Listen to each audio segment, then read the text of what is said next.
Chicago as the Kings start a 4-game trip. Grant and Ryan in Sacktown. Well, it's not the best half of basketball we've seen from Sacramento this year, to say the least. 58-48, 25 in the first quarter, 23 in the second. 30 points for the Bulls in that opening quarter, 28 in the second. And right now it's a 10-point game, 58-48. Yeah, Grant, the Bulls have the Kings playing their game. The Yes, Kings they are do. not playing their game. The Bulls are playing in the half court. The Kings are not getting out and running. The Bulls are using the majority of the shot clock every trip down the court, which has caused this game to be a little bit slow. Here's another aspect. The Bulls bench was a big factor in that first half. The Kings got very little production from their bench. I mean, you look at the bench, White had 9, Williams was 7, so they combined for 16. They had a total of 21 points from the bench. The Kings bench, only 4 for Metu, 3 for Edwards, and 2 for Monk. That bench has got to play better in that second half. Yeah, they have to play better. And I look at the assist numbers for the Kings, Grant, and that goes for the bench and the starters. They're really low, and the turnovers are up, which tells me the Kings are playing one-on-one basketball in the half court. And you don't want Monk doing that. You don't want Terrence Davis doing that. They need to start playing more team ball, and that's going to get the ball moving and get scoring for the Kings and their bench. Yeah, 9 turnovers, way too many, or 10 turnovers, I should say. That's too many in the first half for Sacramento. That's very uncharacteristic of them. The Kings were led with Harrison Barnes with 12, Fox in double figures with 11. The Kings 6 of 19 from distance for 31%. The Bulls 7 of 20 for 35%. You know, it's not like the Bulls shot the ball well. They only shot the ball 42%, and yet they're able to score 58 points. They got to the line 12 times. They made 11. But, you know, if I had told you that the Bulls were only going to shoot 42% in the first half, you'd probably think the Kings would be leading. But they're not. Right. They're down 10. That's kind of odd.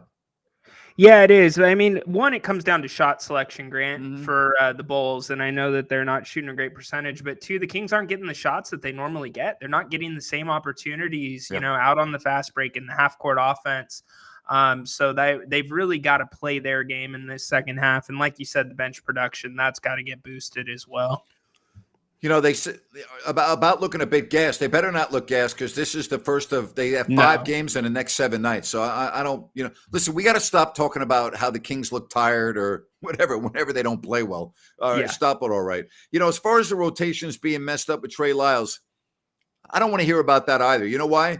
The Kings have had the best luck with players not missing games. They're number 1 in the league by a wide margin in games missed. In other words, they have the fewest games missed. So I'm not even buying that. A lot of teams have issues and you work the rotation out. I don't think not having Lyles is why the Kings are down by 10. Could they use him? Yeah, of course they could use him, but it's just not a good half for the Kings.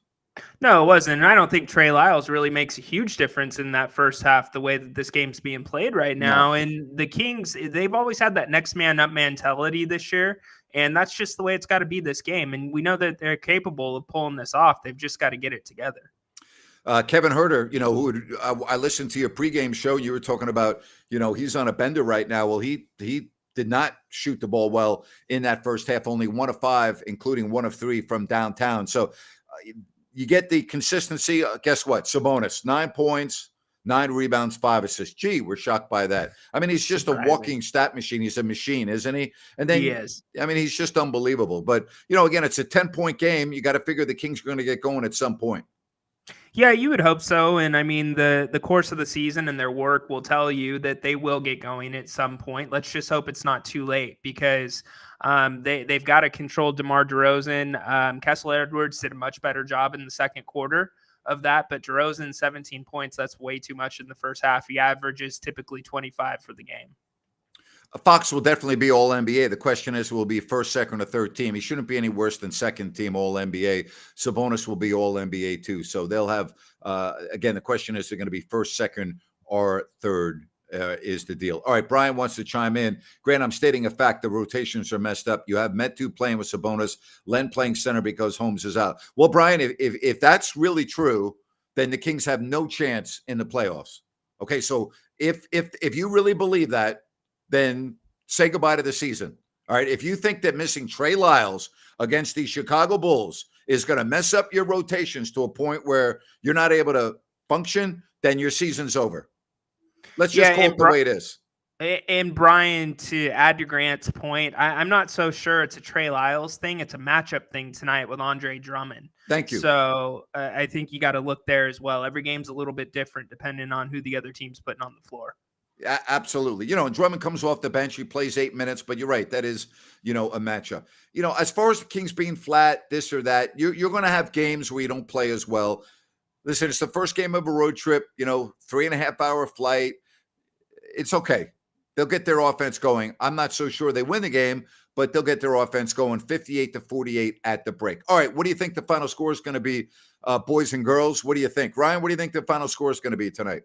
Oh boy, I don't see Chicago doing much more than they did in the first half percentage wise. They might notch it up a little bit, but I'm going to say Kings 113, Chicago 107.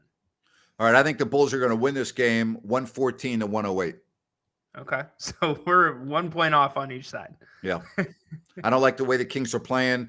I'm a little concerned about DeRozan. He had a huge first half with 17.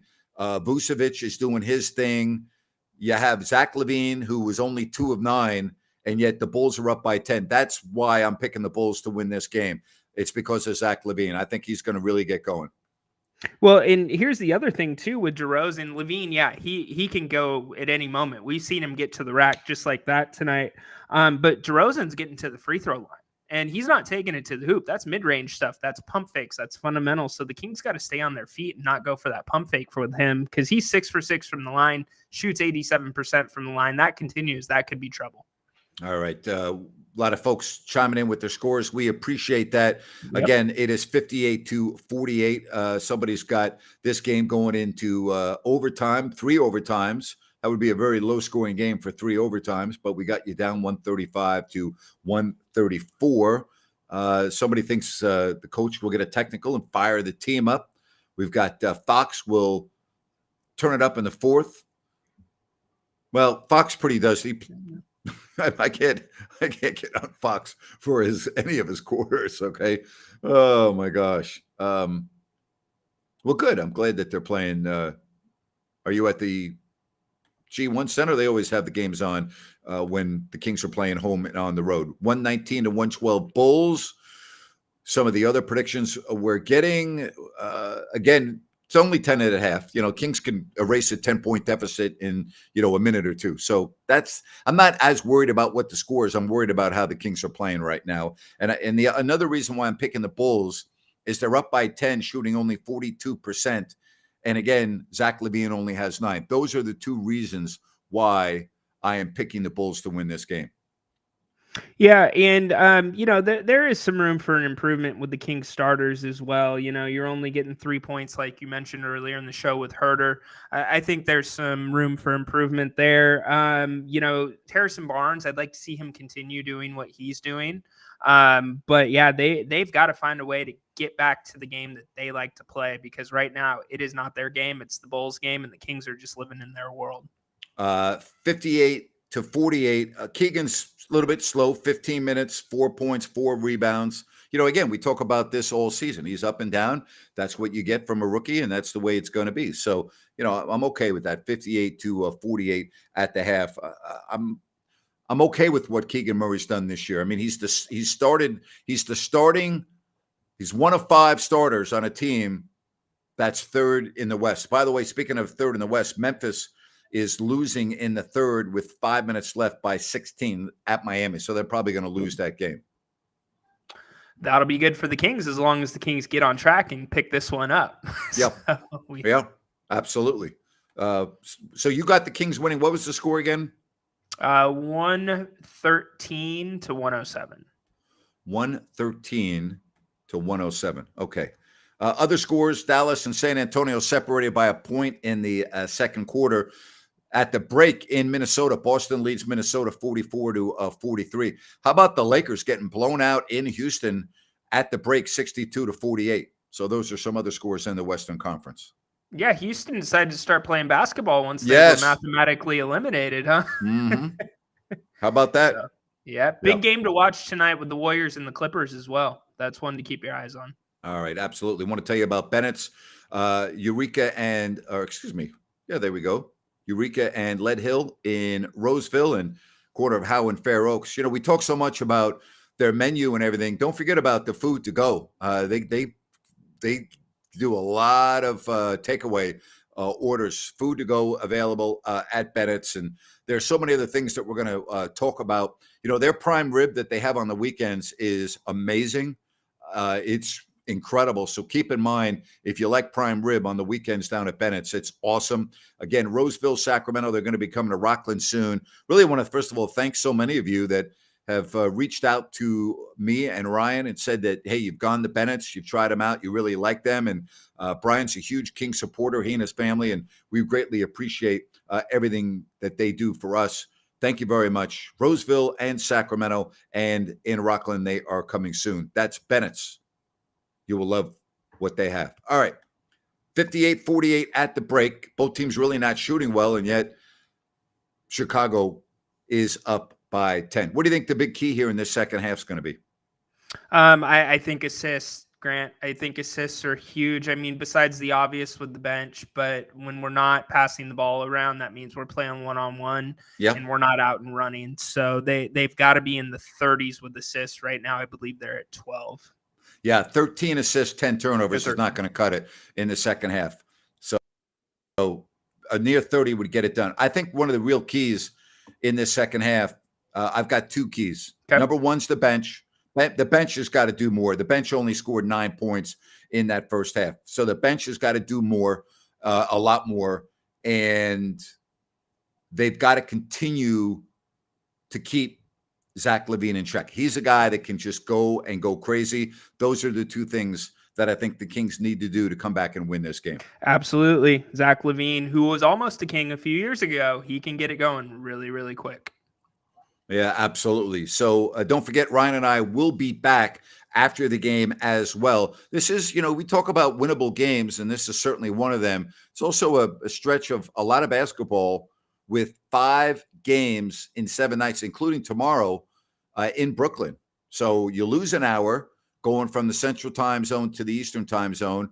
It's a little less than 2-hour flight. Not that bad. Probably, at this time of the year, more like 90 minutes from Midway to Newark.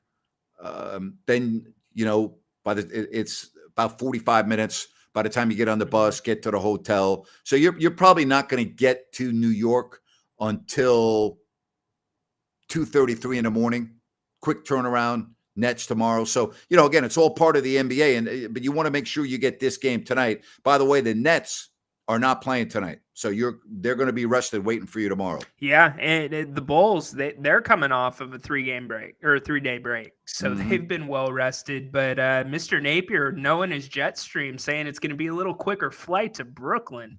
Yeah, it's not bad. This time of the year, going from Chicago to New York, about an hour and a half. You're going with the wind, coming down a little bit of tiny little arc into Newark. It's not bad. That's not a bad flight. And again, you don't go from O'Hare, you go from Midway.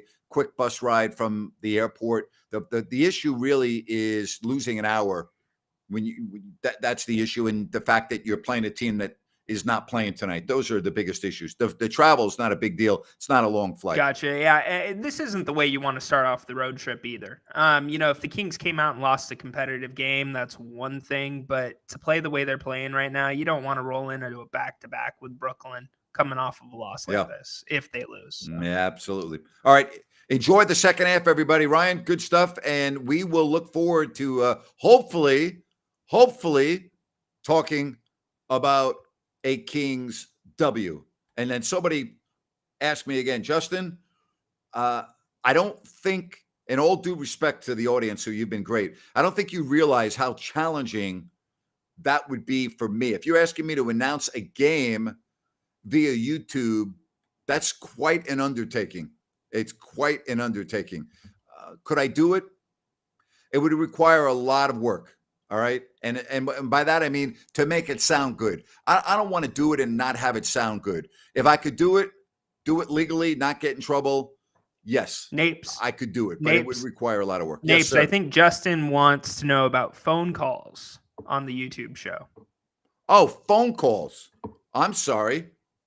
I thought he meant like doing calls, like announcing the games. My bad. Yeah, you know what, Justin? I have thought about that. You let me know how to do it, and I really mean that. Help me out with this. Ryan, help me Yeah, out. we've I would talked love to to take calls on you and YouTube. I have talked Yep. about that, Grant, and it's something Yep. we're exploring. Absolutely, Justin. Yep. All right, second half is underway. Ryan, we'll talk to you after the game, All buddy. right, thanks. Thanks, everybody. And Justin, thank you very much for that question. We really appreciate it. So long, everybody. Talk to you in about